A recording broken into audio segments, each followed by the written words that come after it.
Hi, welcome to WCA Extra. I'm not on vacation. The screen behind me is not cooperating. But today I wanted to loop in Cam Smith here. He was at the Spade House as of late, talking about education, future education plans in Vermont for all of the lawmakers there. And, Cam, just kind of run me through what some of the proposals are, especially from House Democrats. And I guess I'll start here with class size minimums. Can you tell me about that? Yeah, so that's really been a big thing. There's been a lot of different avenues that the legislature is responsible for looking into, this session when it comes to education. The governor had put forward his big plan earlier in the session, but right now they're really focused on the idea of class size minimums. They're also focused on the new funding formula and then as well as drawing district lines. But when it comes to class sizes, they sort of laid out a framework for what that might look like. We've heard kindergarten, they say would have at least 12 students in each classroom. Grades 1 through 4 would have about 15 students. And then in grades 5 through 12, they're looking at 18 students. So right now, really just a proposal. Those numbers are not final. But that's what the House came up with, and that'll head over to the Senate here upon passage, and then we'll see what happens with those numbers. Yeah, absolutely. Another big thing part of this too is the money per allocated per student. So now, they've come up with a lower, or is it more actually? Is it 15,000? It's going to be more. It looks like right now it's going to be more than what the governor originally proposed. Yeah. So the goal here is really to simplify the funding formula. Right now, we pay for education through property taxes and that sort of thing. So that's why we've seen, the schools are spending more and more. That's why we've seen those property tax rates go up in the last few years, even double-digit increases for most communities. So the idea here is to simplify the formula and make it a per pupil basis. Yeah. So that would be $15,000 right now based on the House Democrats' proposal, $15,000 per student, which is it's in some change, which is about 2,000 more than Governor Scott's proposal of 13,000 and some change as well. Yeah, and kind of to play off your last few words there, when could some people see some of these changes, especially from the governor's plan, but then also from the House Democrats? Yeah, well, the governor ideally, he said he wanted these changes to go into effect for the 2027-2028 school year. Yeah. We've heard from lawmakers, especially on the House side, say just how complicated some of these changes are. They're really focused on taking their time with them just to make sure that they can get them right. So we're seeing it at least right now in the proposal that it would come in phases. So the district boundaries that they would set would go into effect 2027. They've set a couple of new tax categories, which would go into effect in 2029, I think in January of 29. And then that funding model we just talked about would be in place among the other changes for the 2029-2030 school year. So a few years later than what the governor had asked for, but ultimately subject to change. Yeah, absolutely. And uh, Cam. I will say, Calvin will definitely follow up on this on the coming He days. I is. will say the last thing here, it could be up for a vote as soon as end of this week, right? Yeah, so if folks watch tonight, they'll Yeah. see Calvin covering this topic. They are expected to take debate on the House floor at 1 o'clock today.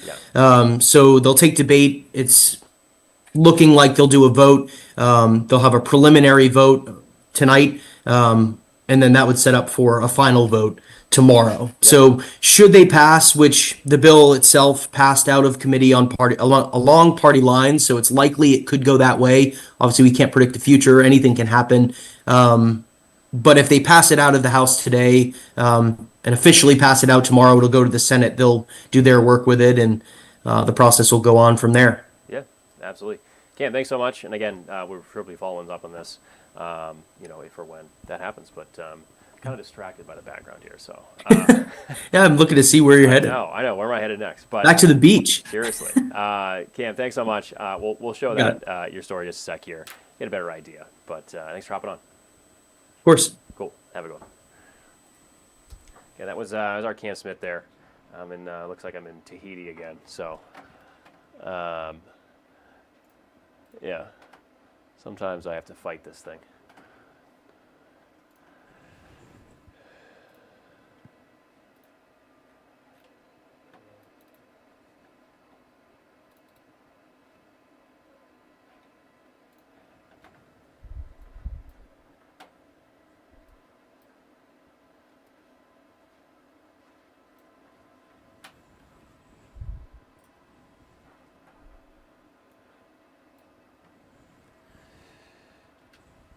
Proposal focuses on a number of areas, like class size minimums, a new funding formula, and a summer committee tasked with drawing new district lines. The goal, have all of the changes in place by 2029. However, the proposal is still drawing criticism from Republicans. This work has to be done very carefully, and the fact of the matter is it simply takes time. House Education Chair Peter Conlin among several Democrats outlining their plans for the future of education in Vermont. In a more than 150-page bill, class size minimums will vary depending on grade. Kindergarten would have 12 students, 15 students in grades 1 through 4, and 18 students in grades 5 through 12. Those numbers also bring to light a new funding formula for schools. We have kids from one town to another with drastically different opportunities and drastically different levels of funding coming to them, and that is not fair. Under the proposal, the base amount per student is just over $15,000, about $2,000 more than Governor Scott's proposal of $13,000. It also sets out the timeline for when the changes would go into effect, starting with new district boundaries in 2027, new tax categories in January of 2029, and a new funding model for the 2029-2030 school year. We feel that we have come up with a much more reasonable, logical, and more importantly, doable process that we have. Republicans, including the governor, have criticized the pace at which lawmakers are moving, calling out the decision to further study the drawing of district lines over the summer. Representative Casey Toof says the longer these changes take, the more impact it has on taxpayers. Uncertainty in communities, you're going to have more cuts being made that probably shouldn't be made. If we can go to larger scale districts, we can probably save those positions that they're trying to cut. This comes as Governor Scott has said he will not support adjourning the legislative session without a finalized education bill. The House proposal will be up for a full vote later this week. In the newsroom, Cam Smith, Channel 3 News. Good stuff from Cam there. Peter, it looks like we finally, of course you can see all of Cam's coverage, of course, on WCAX.com, but it looks like we finally landed here in Newport after we've made it out of Tahiti and like Norway or whatever, and we've brought ourselves to Newport. I couldn't find our extra background. We could change this. Yeah. I think obviously people know that, but for the life of me, could not find it, and it could not get through this properly routed. So, yeah. But now we're getting there. We're getting there finally. Yeah. And you know what? Speaking of Newport, pretty nice start to the day out there. It's really just a whole lot of blue skies and sunshine. Did want to show you the view right now on satellite and radar, though, because you can notice just off to the south and west that cloud cover. Well, that's going to be gradually filling in here as we head through the rest of the morning hours today towards this afternoon. Most of us are going to start to talk partly to mostly cloudy skies overhead. But for now, Burlington, Linden, Middlebury, Rutland, all looking pretty nice. But notice Rutland, a few more of those clouds starting to fill in as we speak. That's going to be the trend. Temperatures right now starting off the day in the 20s and 30s out there. 28 for Saranac Lake, 35 Burlington, 30 right now for Montpelier. 28 St. J, 32 Springfield, 35 down towards Brattleboro as well. So here's how the rest of the day shapes up. Clouds gradually filling in here through the rest of the morning hours, giving way to partly to mostly cloudy skies here towards this afternoon. By the time later this evening, into the first part of the overnight rolls around, introducing a few rain and snow showers out there. A few snow showers tonight and into your day tomorrow. But notice that St. Lawrence River Valley to Champlain Valley, talking about just plain old rain out there. Any of that precip quickly winding down here through Friday morning, and the second half of the day Friday looking primarily dry. In terms of snowfall that we might see tonight, really not looking to be all that much. As a matter of fact, north central and northeastern Vermont, maybe they pick up a coating up to an inch, but then it's really places of Rutland, Windsor, Bennington, Windham counties. They could potentially run an additional trace up to an inch or two. However, some of the higher elevations down there could potentially run an additional 1 to 3 here in that same time frame. As we mentioned, the second half of the day, Friday, looking drier.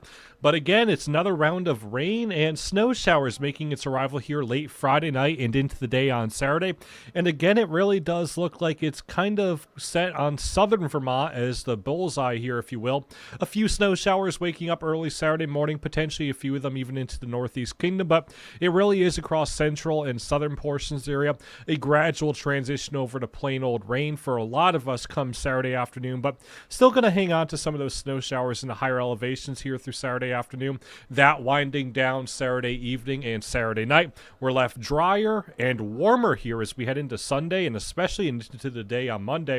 As a matter of fact, take a look at Sunday, back into the low and mid 50s for most of us. Come Monday, we could even be talking low to mid 60s out there. So some warmer air heading our way. Before we get there, though, increasing clouds today, giving way to some of those afternoon rain and snow showers. Temperatures are a bit warmer, as we talked about, generally in the upper 40s and low to mid 50s out there for this afternoon. Tonight, overnight lows, they'll fall back into the 30s with those few rain and snow showers out there, especially across central and southern portions of the area. Into your day tomorrow, any of those leftover showers quickly wrapping up, and we're left drier here into tomorrow afternoon. Now look at that 7-day forecast. Again, another round of rain and snow showers Friday night and into the day here on Saturday. Again, especially across central and southern portions of the area. Drier for Sunday and Monday, warming things up. A few showers possible Tuesday and Wednesday as a cold front comes to the area. That knocks down our temperatures here for midweek back into the mid and upper 40s here by the time next Wednesday rolls around. Yeah, Peter, I think temperatures across the board kind of nice, 50s. Yeah. And then, more spring-like temperatures. This is pretty close to where we should be for this time of year. Normal high for this time of year in Burlington, sitting at 52 degrees. So we're a few degrees shy of that today, but gradually seeing those temperatures bumping up here through the 7-day forecast. Yeah, absolutely. Thank you, Peter. Yep. Thank you for watching Channel 3, WCAX, of course. And we'll figure that out. I don't know. Anyway, take care. We'll see you at noon.